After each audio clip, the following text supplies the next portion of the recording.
Hi everyone, Danka Praktik here. One of the most common problems when installing a wood-burning stove is that the stovepipe is either too short or too long. If you can't install the pipe properly, it may leak smoke and soot, or the whole pipe assembly might fall apart. You don't know what's worse. In this video we'll show you how to successfully solve that problem. So stay tuned. Danka Praktik. What will you need? For this job, you'll need a measuring tape, some painter's tape, and a pen. For cutting the pipe, you can use either a hacksaw or a grinder.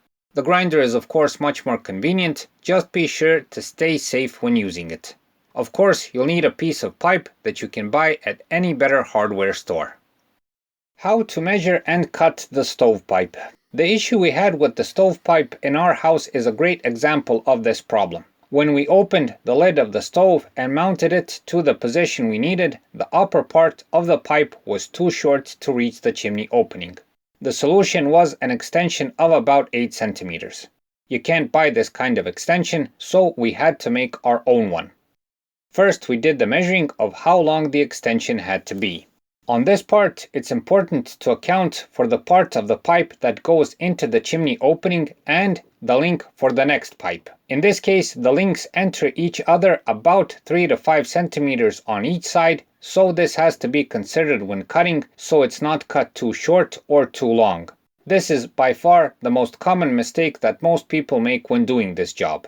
Next, measure the pipe to where the future mark will be and wrap the painter's tape on it.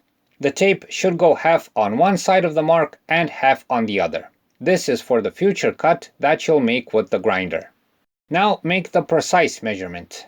If you have a seamstress type measuring tape like this one, it will make the measurement more precise. Make a clear mark on the tape all around the pipe. Next, cut the pipe. This is where the painter's tape is important. It will make cutting easier, the cut will be more precise, and the paint from the pipe will not chip. This will make the extension easier to fit and it will look better. We used an angle grinder to cut.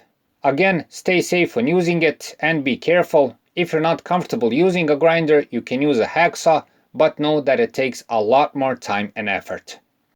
Once you're done, peel off the tape and you can use a file to remove the sharp edges left over from the cutting.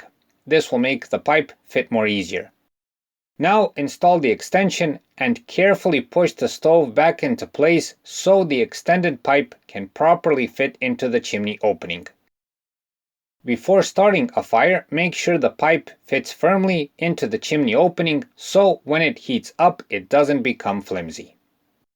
The same principle that you've seen here can apply if the pipe is too long. Just measure properly, wrap some tape around the pipe and cut to the needed length. Again, use the painter's tape. The cut will be more precise and the whole job will be much prettier to look at afterwards. With this system, you can solve more or less any stovepipe problem regarding the height of the stove and the chimney opening.